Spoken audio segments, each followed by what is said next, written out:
I'd like to be remembered by a few of my friends as having done a few outrageous things. I think I'd rather be remembered for having been as far as I know, the only person ever to parachute behind enemy lines with a fly rod. I think that, I'm probably a one-book man. I'm going to try to write a little fiction, but I don't promise that I'll ever get it done, because I'm becoming extremely selfish with my time, you get to the point where you see how many years there are ahead, and you wonder how many of them you're going to be able to scramble up the top of these hills, or wade the big rivers. So I just want to do as much of it as I can. Selfish son of a gun.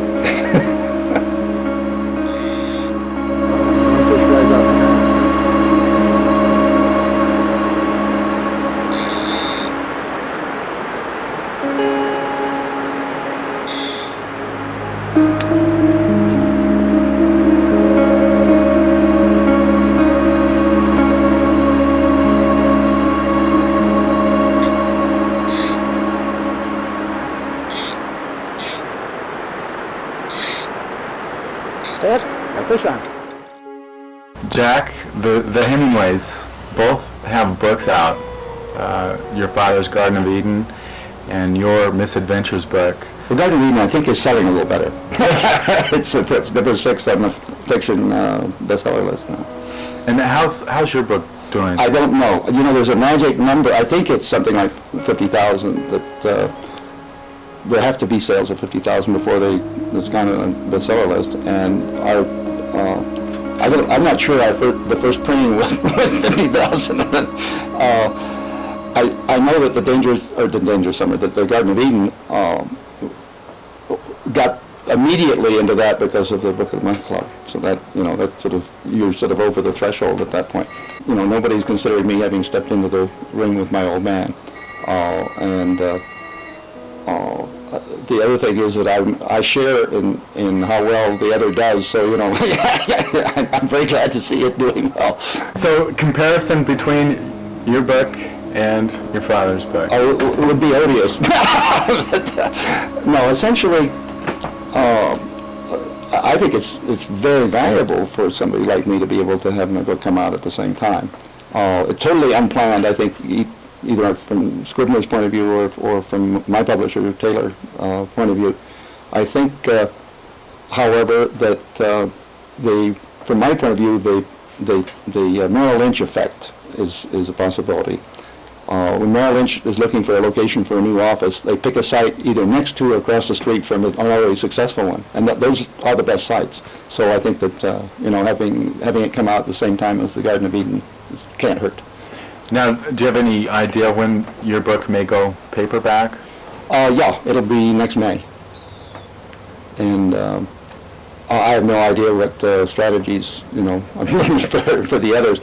I think that it's a fascinating business. People have talked to me. The last few days, I've learned more listening to people in bookstores and signings, things I had no idea about. But apparently, you don't hold out to get a few more hardback sales if you're about to go into one of the big reading periods, like I think midsummer and late fall are the big, the pre-Christmas book selling. And so mine will be next May because it's a year after it came out. It's just I think that's a standard. The name Hemingway is an American icon now. Probably one of the greatest writer of the 20th century. Did that have any? Did that present any problems to you in writing this book? The pressures and. Well, let me tell you something. My brother, who's quite forthright, told me, he said, Jack, he said, if you were really honest, you'd have written your book under an assumed name. I told him, don't be ridiculous. I want to sell a few copies. I don't deceive myself that a book with a title like The Misadventures of a Fly Fisherman with Joe Glutz's name on it is going to do very well. And I'm not sure that with Jack Hemingway on it, it's going to do especially well. It's been well received, though, and it's had it's had a fair reading by a lot of people around the country, and I think it's starting to move quite well, and it makes me happy because it was a story I really kind of had to tell. The subtitle, Life with and Without Papa, is interesting. It's not my idea, by the way. It seems as though all biographies on your father have done exceedingly well. As they have. My editor said, Jack, we just got to do something, because, the people will think it's a fishing book. Yeah, so I think it probably helpful to have a thing like that, but the only trouble is that a couple of reviews I've had have picked up on the fact and essentially considered that to intimate that it is intended to be a biography of my father, which it isn't intended in any way to be. It's my autobiography, and the fact that my old man appears in it quite a bit is a pure coincidence. The book, from a lot of people I've talked to, and I read it myself, the book stands on its own. People are reading it. Myself, I don't know hardly anything about fishing. Well, you know more about it now. I do. It's not a fishing book, though, as you well understand. There are a number of fishing incidents in it, because, well, these are, I tried to write them in such a way that people who didn't understand about fishing wouldn't sort of be overwhelmed by a lot of technical terms. It's hard to get away with from some of the things, but I tried to explain as I went along. But the main reason they're there is because I'd like people to understand what it meant to me and how it actually shaped my life and decisions I made about doing things. And the other thing is that it's beautiful. It's not a bad thing to do. It's not evil. If you have to have an interest outside of chasing girls and drinking wine and stuff like that, I think fishing is as good as anything. There's an instance where you jumped behind German lines in World War II, and what did you have with you? Well, I had a rod. And it was, it's kind of hard to explain. Some of the Frenchmen I ran into really couldn't understand, what an American was doing, supposedly helping liberate their country with, in occupied France, German-occupied France, with his fly rod, and then going fishing a couple of times. But I did wait until things were calmed down. And I just thought it was very bad luck for anybody to go anywhere without a fishing rod. And I still think or if you don't have a fishing rod, you have at least a tennis racket, or maybe your shotgun and your dog, whatever. There is a very famous photograph. It's of you, taken by Lloyd Arnold with Ingrid Bergman and Gary Cooper and Clark Gable, kind of the glory days of Sun Valley in Idaho. And Rocky Cooper, who, by the way, is still living in New York. That was sort of this was the great glamour period of Sun Valley, although the way things are going now, it seems like we're entering a new Sun Valley glamour era. I think the 50th anniversary doings may have helped add to the old reputation. But this place did have a lot of movie stars. That particular picture was taken right at the end of the war. Sun Valley hadn't reopened yet, and the Navy was running a hospital there for, I guess, guys to get over, who had combat fatigue or something like that. I guess the way they got over it was going down to the bars and catch them when they let them out. But Coop was up here, and I just gotten out and been on leave down in Cuba, and I was on my way to go to the University of Montana, Missoula, and stayed with Pappy Arnold. And Coop got the mountain open. He got there were still the elements of Sun Valley management were here, and they got him to open Rib Mountain Lift and took the pictures over there. It was great fun. You moved here in 1967. 67, yeah. You have chose to live here. What is it about Idaho that makes you want to stay? And well, Well, as far as I'm concerned, this has got everything that I want in a place. My wife very wisely negated any early plans for our moving here, and I'm not a great businessman, and I also never had any capital to operate with, and until I was able to move here without having to start a business, or I came here with the idea of teaching school and starting the school. As it turned out, I did teach school here later on. I came here and got a heart attack, I think, when I found out how much the house was going to cost. And but life here is just about as ideal as it could be. There's a diversity of different things to do, mostly outdoor things, but cultural things as well. You can get as wrapped up in, missions of one kind or another, like environmental issues or politics or charities or anything like that as you want to. You can, it has a marvelous library. There are four different bookstores. I think there are 5 wine importers, and all of them very good. There's a diversity of fine restaurants here. The sort of things that one generally goes to the city for, you find in a small community. Of course, it's because we pay a little price because of an awful lot of people moving here, but we have the saving grace of having close to 70% of the country around us federal lands that can't be screwed up too badly if we keep our guard up. How do you remember your father as a writer? I mean, what do you think that special something was that he gave to American writing that made him endure and the Hemingway name endure for so long? I think a number of different things have happened. There was the normal or to be expected increase in interest in his writing immediately following his death. And then the norm is usually that there's a rather rapid decrease in sales of books and interest for usually until the end of the copyright period, when everybody wants to grab up the things that suddenly become free and publish them. Well, several things have happened. One, we went into interest in him held up. I think that this is attributable to the quality of the work rather than to the myth of the man.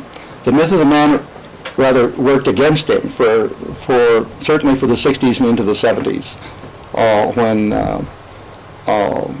the feminist movement was almost violently anti-Hemingway, and the period of the anti-hero seemed to make the so-called Hemingway hero. I don't think that's a correct usage, but the so-called Hemingway hero is this macho, tough, woman-beating, animal-killing, everything-killing a human who is disloyal to his friends, speaks nasty out of the corner of his mouth or something.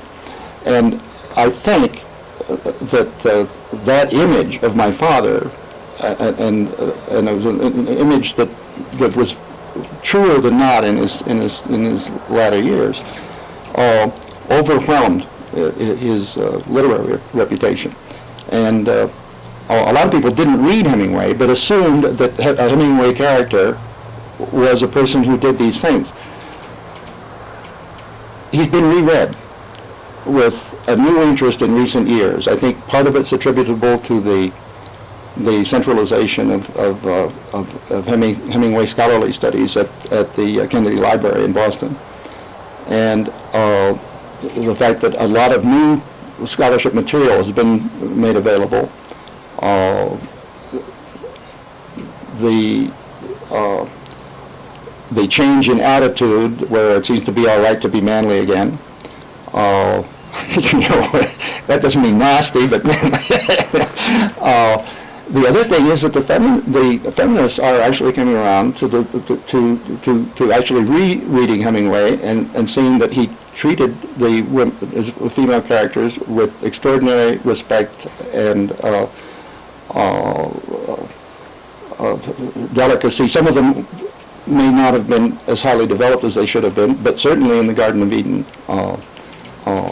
one of the female characters, who in a sense is the villainess, is fantastically well delineated. I mean, with great understanding. They suddenly realized that most Hemingway heroes had something wrong with them, that their women suffered as a result of male errors, and that the male was not really this dominant creature who was just pushing women around. And that he certainly was not the thing that he held up as a standard of behavior. I think the other things are that he was judged to a certain extent in opposition to Fitzgerald, who had a period of great popularity about 10 or 15 years ago. And when A Movable Feast first appeared, the view was general that this was a sort of cutting and stab in the back sort of things to some of his old friends. Actually, my father never intended it to have been published.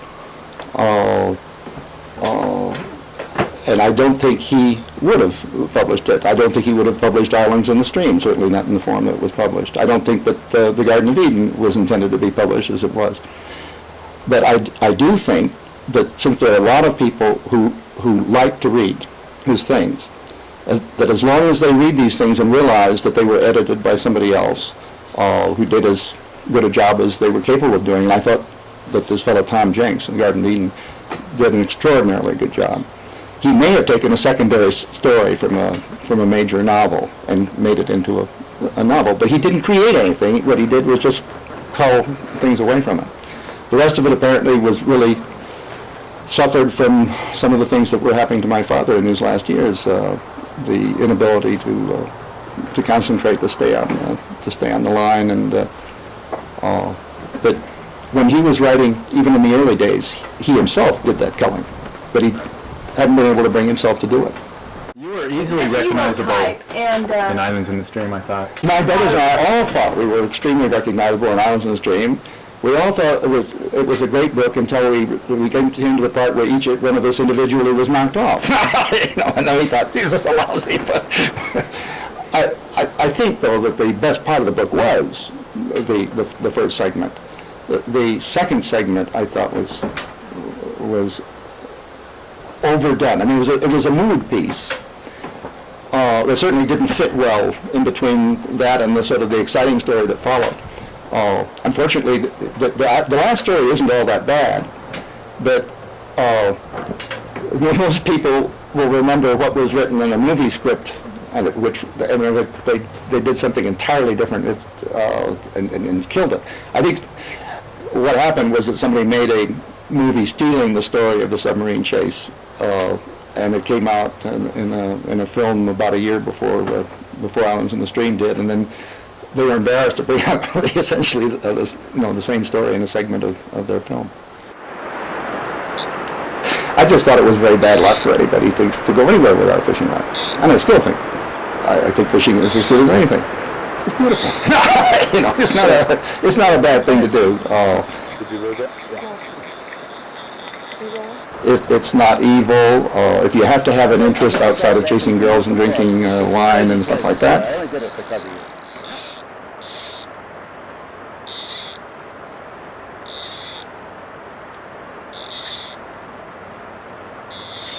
Oh, it's called steeple casting. Where you're backcasting.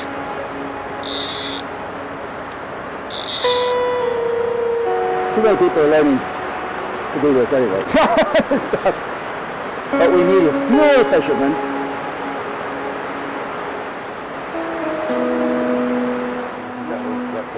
About 12 inches.